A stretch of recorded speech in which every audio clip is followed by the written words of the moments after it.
여러분, 교회 공동체는 매우 특별한 공동체입니다. 세상의 모임, 세상의 공동체와 근본적으로 다릅니다. 세상 공동체의 특징은 부실 공동체입니다. 부실 기업, 부실해서 기업이 아니라 죄로 인해서 전체가 다 부실 공사 공동체예요. 죄가 지배하고 부실 공사 위에 세워진 공동체가 세상 공동체입니다. 그런데 교회 공동체는 죄를 넘어선 공동체입니다. 죄 사함을 받은 공동체입니다. 죄를 이기는 공동체입니다. 죄를 없이함을 받은 하나님의 자녀들의 공동체입니다. 그리고 마귀를 멸하신 예수 그리스도의 은혜로 세워진 공동체입니다. 선한 능력을 보유하고 있는 공동체. 우리는 힘이 없지만 예수님을 붙잡으면 예수님께서 능력 주시는 공동체, 그리고 다 함께 궁전으로 세워져 가는 공동체입니다. 그러니까 이 교회 공동체는 세상 공동체와 차이가 있습니다. 그러면 구체적으로 교회 공동체의 특징이 무엇입니까? 저는 오늘 두 가지만 여러분들과 함께 살펴보려고 합니다. 교회 공동체의 특징. 첫 번째는 교회 공동체는 자녀들의 공동체예요. 오늘 12절 같이 읽겠습니다. 시작. 영접하는 자 곧 그 이름을 믿는 자들에게는 하나님의 자녀가 되는, 여기에 보면 사람들이 나옵니다. 영접하는 자들, 그 이름을 믿는 자들, 그리고 이 사람들은 하나님의 자녀가 되는데 하나님의 자녀들. 교회 공동체의 첫 번째 특징은 자녀들의 공동체예요. 예수님을 영접한 믿음의 공동체, 예수님의 이름을 믿는 사람들이 모인 공동체. 그래서 우리는 신앙 공동체예요. 근데 이 신앙 공동체의 가장 큰 특징은 자녀 공동체입니다. 그래서 우리는 자녀들이에요. 근데 한 번 자녀가 아니라 영원토록 자녀이기 때문에 교회 공동체를 영가족이라고 얘기합니다. 한번 따라해 보겠습니다. 영가족. 이게 아니고요. 영가족은 영원한 가족이란 뜻이에요. 그러니까 한번 우리는 세상의 가족과 다르고 교회 안에서 예수 그리스도에서 안에서 하나님의 자녀된 우리는 영가족이에요. 영원한 가족, 영적인 가족, 영생을 가지고 있는 가족. 한번 연습해 보겠습니다. 영가족. 저희 영자 참 좋은 것 같아요. 영은 또 영맨 할 때는 젊은이를 듣게요. 우리는 영원을 살기 때문에 항상 젊어요. 우리 대전중앙교회 교회 공동체는 영가족이에요. 영가족은 영적인 가족, 영원한 생명을 가진 가족, 그리고 우리는 늘 영한, 신령한, 그리고 젊은 영가족. 우리 옆에 분하고 한번 인사하겠습니다. 우리는 영가족입니다. 네. 자, 이번엔 다르게 한번 인사해 볼게요. 당신은 참 영가족이네요. 자, 이 말은 무슨 뜻이냐면 영은 영원한도 되지만 젊다는 뜻이에요. 네. 그래서 우리가 앞으로 교회에서 만나면 이번 2학기 동안에는 영가족입니다. 당신은 나의 영가족입니다. 젊은. 자, 그런 느낌으로 이게 아닙니다. 네. 당신은 나의 영가족입니다. 자, 한 번은 길게 어떤 가족? 영가족. 무슨 뜻이에요? 영원토록 가족이에요. 자, 이 땅에 있는 가족들은 잠깐 같이 지내다가 또 죽음으로 이렇게 저렇게 헤어지면 떠나게 되는 가족이죠. 헤어지는 가족이에요. 근데 여러분, 여기 있는 사람들 조심해야 돼요. 여기 있는 사람은 죽어도 안 떨어집니다. 그래서 잘해야 돼요. 원수는 외나무 다리에서 만난다고 그러죠. 제가 살면서 느끼는 건 정말 잘해야 돼요. 한 사람도 그냥 소홀하면 안 돼요.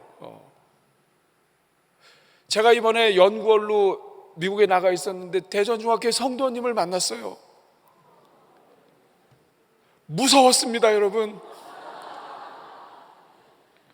어딜 가나 있어요, 어딜 가나. 다른 데를 못 가겠더라고요. 그런데 만약에 여러분 여기에서 미워했어 봐요. 그럼 거기 가서 또 만나요. 미국이 천국은 아니지만 하나님 나라도 그래. 여기서 막 원수 지고 했는데 나중에 아버지 앞에 갔더니 아버지 앞에 같이 있어 봐봐요. 그러니까 영가족은 화내기 그런 가족입니다. 영원히 화내기 어려워요. 잘 지내야 돼요. 그냥 인사하고 축복하고 웃어야 돼요. 그냥 가족입니다. 자, 다시 한번 옆에 인사하겠습니다. 우리는 가족입니다. 자, 교회에서 서로 만나면 우리는 무슨 가족? 영가족. 굉장히 의미가 좋아요. 영원한 가족, 영적인 가족, 그리고 영역이 있는 가족. 우리는 어려운 일도 기도로 같이 붙어요. 그리고 예수 그리스도의 보혈로 만들어진 가족, 하나님의 뜻으로 세워진 가족. 이거 어렵습니다. 그러니까 앞으로 교회 공동체에서는 서로 잘 지내야 돼요. 이게 그리고 또 하나는 젊은 가족이죠. 영가족. 이번엔 짧게 영가족. 영가족. 우리는 젊어요. 예수 그리스도 안에서 영원히 살기 때문에 우리는 항상 젊어요. 영가족. 그래서 우리는 이 영가족입니다. 자, 그럼 영가족의 특징이 뭘까요? 13절 같이 읽겠습니다. 시작. 이는 혈통으로나 육정으로나 사람의 뜻으로 나지 아니하고 오직 자, 영가족의 특징은 첫째로 무엇으로 안 났어요? 혈통이 뭡니까? 핏줄이 뭡니까? 혈통. 이거 계속 돌잖아요. 그러면 혈통, 핏줄, 다시 말하면 혈연 관계로 맺어진 게 아니에요. 영가족은. 여러분, 우리 중에 혈연 몇이나 있어요? 우리 다 피 다릅니다, 여러분. 피 다른 형제예요. 그런데 우리는 영가족이에요. 혈통으로 된 게 아닙니다. 또 12절, 13절에 보면 혈통으로나, 그 다음에는 육정으로나. 자막 한번 띄워줘 보세요. 육정이 뭐죠? 정이 오욕, 육정, 이런 육정이 아니죠. 육정은 뭐예요? 인간의 욕망, 인간의 계산, 인간의 어떤 뭔가. 혈통은 핏줄이라고 한다면 육정은 어떤 인간의 어떠한 이 뭔가 계획, 계산, 욕심으로 안 돼요. 인간의 계산으로 안 돼요. 하나님의 가족 되는 거, 이거 혈통도 안 되고 육정, 인간의 욕심 계산도 안 돼요. 그 다음에 사람의 뜻, 인간의 이성이나 노력, 하나님의 가족이 되기 위해서 막 행위, 이것들은 안 돼요. 영가족이 되는 것은, 다시 읽겠습니다. 13절 시작. 이는 혈통으로나 육정으로나 사람의 뜻으로 나지 아니하고 오직, 오늘 이 자리에 앉아 계신 여러분은 하나님의 가족이 됐는데, 영원한 가족, 영가족이 됐는데, 이것은 혈통, 육정, 사람의 뜻이 아니라 어디서부터 왔다? 하나님으로부터 났다. 이 말은 무슨 뜻이죠?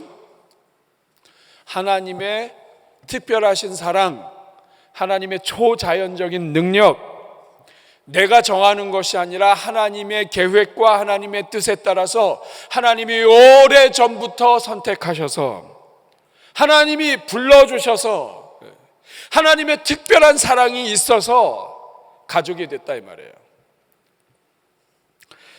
그러니까 영가족은 누구나 올 수 있지만 아무나 올 수 있는 건 아니에요. 누구든지 예수님을 믿을 수 있지만 아무나 예수님 믿는 건 아니더라고요.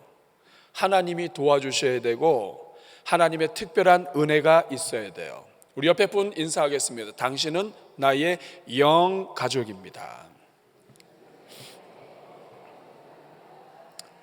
여러분, 영가족입니다 이 말은 뭐냐면 특별한 분이란 뜻이에요. 옆에 있는 분 얼굴 보세요. 보기 싫으세요? 옆에 있는 분 별 볼 품이 없어 보이지만 사람의 뜻도 안 되고 혈통으로도 안 되고 육정으로도 안 되고 하나님의 무엇으로 인해서? 하나님의 뜻으로, 하나님께로부터 온 사람이에요. 다시 말하면 하나님이 역사하지 않으면 이 자리 옆에 와서 앉을 수 없습니다.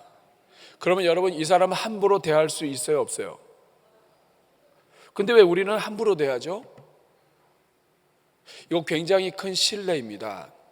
하나님이 나 같은 죄인을 하나님의 가족으로 삼으셨다면 옆에 있는 사람도 하나님의 큰 은혜를 입은 거예요. 우리가 영가족이라는 뜻은 나도 하나님의 특별한 은혜가 있지만 이 사람도 하나님의 특별한 은혜가 있어요. 실수에도 하나님의 은혜가 있어요. 범죄가 설령 범죄하는 일이 있다 할지라도 하나님의 특별한 은혜가 있어요. 하나님의 도우심이 없이는 이 자리에 못 와요. 하나님이 특별히 역사하지 않으면 하나님의 자녀 못 돼요. 예수 그리스도를 주시고 맞바꿔서 이 자리에 앉혀놓은 사람이에요. 이게 영가족이고 이것이 바로 교회 공동체입니다. 그러므로 여러분, 교회 안에 어떤 누가 앉아 있어도 이 사람은 여러분 함부로 하시면 안 돼요.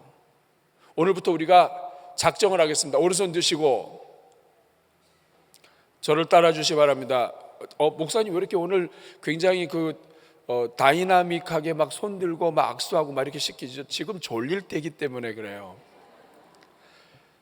가장 무서운 게 뭔지 아세요? 설교하다가 조는 거예요. 여러분 예수 믿으시고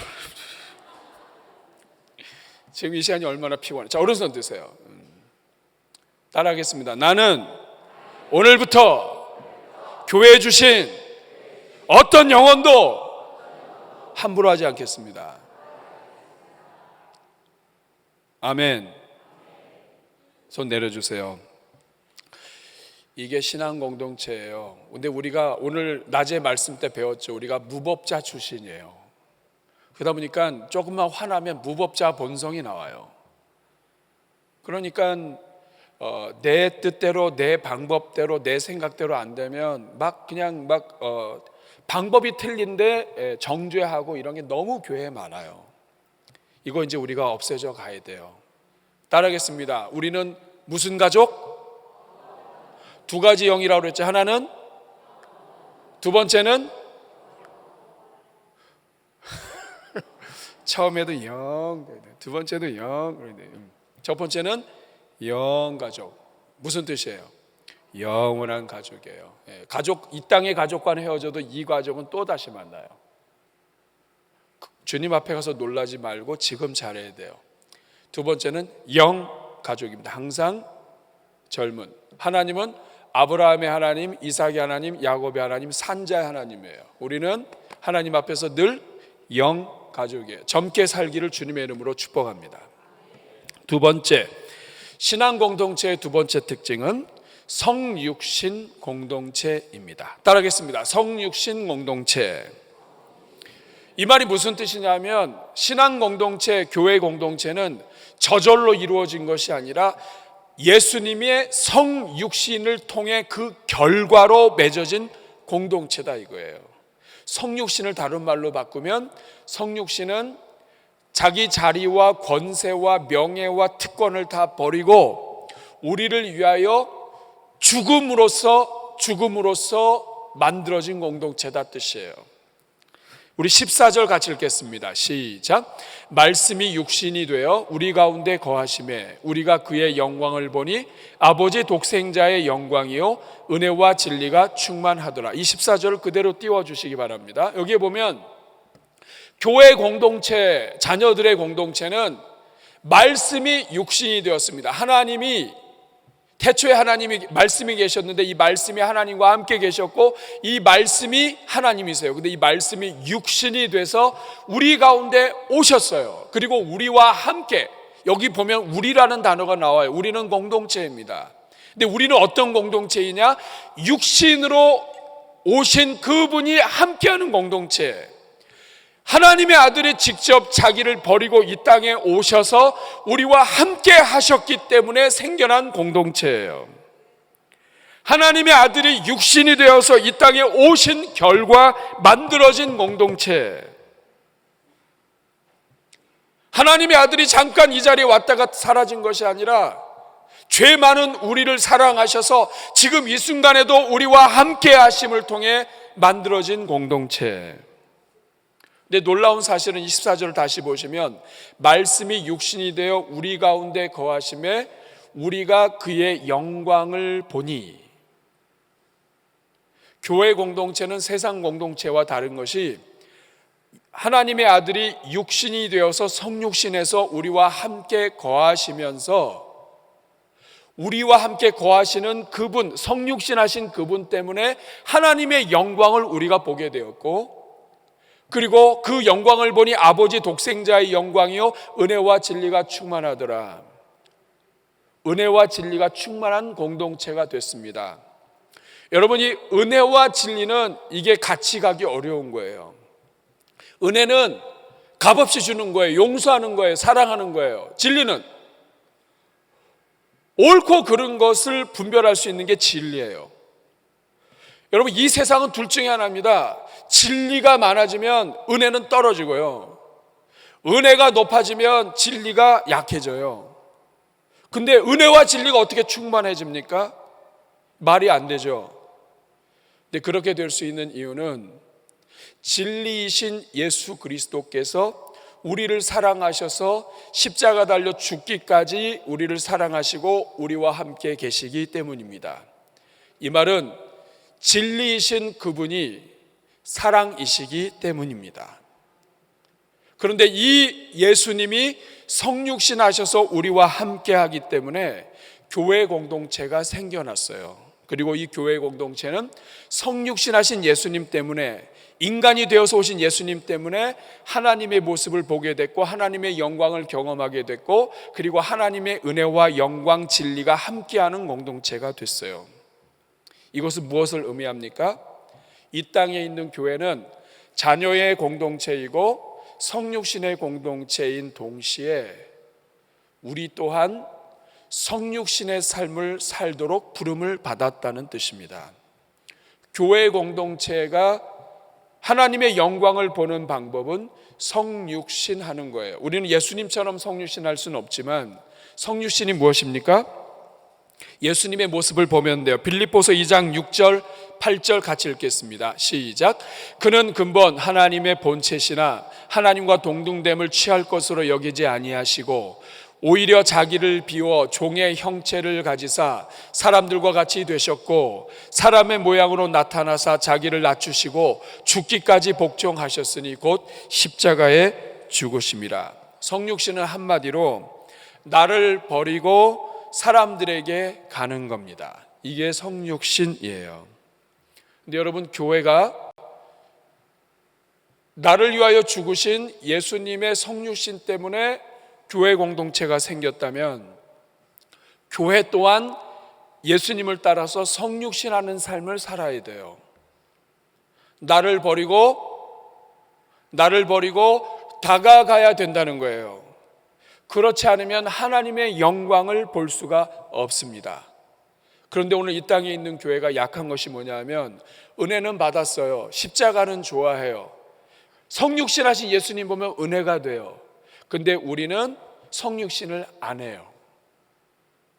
성육신은 나를 버리는 거고요, 상대방에게 나를 맞춰주는 거예요. 상대방을 이해하는 거예요. 나하고 다른 애가 아니라 그 사람에게 다가가서 그 사람을 이해하는 거예요. 왜 이 모양이야가 아니라 그렇게 할 수밖에 없는 이유를 먼저 이해하는 거예요. 이게 성육신이에요. 우리가 죄 가운데 있습니다. 근데 하나님의 아들이 멀리서 보고 계시면서 어떻게 저런 죄인들이 있을 수 있나 하셨으면 우리는 구원받지 못했어요. 죄인을 이해하셨어요. 그는 하나님과 본체시고 죄가 없으세요. 그런데 질고를 많이 지셨어요. 우리를 아세요. 우리의 부족함을 아세요. 우리를 불쌍히 여기세요. 그래서 이 땅에 오신 거예요. 그러므로 여러분, 이제 가을 학기가 개강됐습니다. 가을 학기에 우리가 이 목장 모임, 교회 안에서 이 목장 모임은 굉장히 중요해요. 왜냐하면 이 목장 모임은 우리가 하나님의 영 가족이라고 하는 것을 확인하는 자리예요. 가족이 함께 모여서 우리는 영적인 가족입니다. 여러분, 주일날 이렇게 예배 드리지만 이거 너무나 큰 대가족이라 우리 가족인 것을 확인할 수도 없어요. 사랑 실천할 수도 없어요. 그런데 이 목장 안에서는 할 수 있어요. 구체적으로 몇 명 안 되는 사람 위해서 기도하는 것, 나를 버리는 겁니다. 우리가 가족인 것을 확인하는 거예요. 그리고 목장 모임은 성육신하는 자리예요. 하나님의 아들이 자기를 버리고 이 땅에 오셔서 우리를 구원하셔서 영광의 공동체를 만들어줬다면 이 목장 안에 들어가서 나도 성육신하는 거예요. 상대방을 이해하고 함께하고 그리고 함께 기도하면서 세상을 같이 이겨내는 거예요. 직장도 마찬가지입니다. 성육신, 나는 십자가의 은혜를 기뻐하고 끝이 아니라 우리가 살고 있는 삶의 현장으로 가서 거기서 성육신하는 거예요. 쉽지 않아요. 남편은 아내 앞에서 성육신해야 하고, 아내는 남편 앞에서 성육신해야 하고, 직장에서 성육신해야 돼요. 직장에 있는 사람들 이해하고, 강한 자들, 약한 자들, 부족한 자들 이해하고 불쌍히 여기고, 그러면서도 그들과 함께하면서 그들이 하나님 안에서 성장할 수 있도록 도와야 됩니다. 목장은 바로 가족 공동체를 확인하고 성육신을 실천하는 거예요. 근데 이거 그냥 안 됩니다. 어떻게 하면 성육신할 수 있을까요? 하나님의 방법밖에 없습니다. 하나님이 성육신 하실 수 있는 것은 우리를 사랑하셨기 때문입니다. 하나님이 세상을 이처럼 사랑하사 독생자를 주셨으니 이는 그를 믿는 자마다 멸망치 않고 영생을 얻게 하려 하십니다. 하나님이 세상을 이처럼 사랑하사. 그래서 여러분, 이번 가을에 함께 기도해야 될 제목은 사랑을 구하는 것입니다. 사랑을 달라고 기도해야 돼요. 사랑하지 않으면 성육신 못합니다. 독생자 예수 그리스도가 성육신 하셔서 우리 가운데 오실 수 있는 거, 우리를 사랑하시기 때문이에요. 나는 죽어도 좋다. 너를 위해서라면 내가 죽어도 좋다. 내가 죽더라도 나는 너를 살려야 되겠다. 내가 죽더라도 너희를 통해서 하나님이 영광 받으시기를 원한다. 이것이 우리 예수님의 마음입니다. 이번 가을에 우리가 머무는 목장마다 그리고 가정마다 성육신을 실천하는 가을이 될 수 있기를 축복합니다. 성육신이 되는 것은 네가 나한테 와, 네가 변해, 네가 문제야, 다 괜찮은데 네가 문제야, 이거는 성육신이 아닙니다. 뭐 맞죠? 오죽하면 그런 말 하겠어요? 그런데 성육신의 삶은 네가 문제라가 아니라 그 문제가 있는 그를 이해하고 그에게 다가가는 게 성육신입니다. 그래서 우리가 구원받은 거예요. 우리 같은 죄인, 예수님이 다가오셨기 때문에 우리가 구원받은 거예요. 그렇다면 우리 또한 성육신의 삶을 살아야 합니다. 이것이 교회 공동체의 특징이에요. 아무쪼록 오늘부터 시작되는 이 2학기 개강, 우리가 어떤 훈련반에 있든지 양육반에 있든지 목장 안에 있든지 어떤 부서에 있든지 우리가 함께 영가족으로 성육신을 실천하는 가운데 여러분이 섬기는 자리마다 하나님의 영광이 나타나기를 바랍니다. 교회에서 하나님의 영광을 보려면 성육신해야 돼요. 우리 안에 하나님의 아들이 거하심에 하나님의 영광을 보게 되었다. 이 말은 성육신하지 않는 교회는 하나님의 영광 볼 수 없다는 뜻이에요. 우리 대전중앙교회 하나님의 영광이 가득하기를 바랍니다. 여러분의 가정과 삶에 하나님의 영광이 가득하길 바랍니다. 이거는 그냥 안 돼요. 성육신하는 사람에게 하나님의 영광이 나타납니다. 어려운 자들을 돌보고 약한 자들을 돌보고 기도로 섬기고 눈물로 끌어안고 기도하는 자리에서 하나님의 영광이 나타나는 거예요. 여러분, 인간은 하나님의 영광 한 번 보면 끝입니다. 그러면 하나님이 다 책임지세요. 이번 가을에 여러분의 목장마다 가정마다 하나님의 영광을 볼 수 있기를 주님의 이름으로 축복합니다.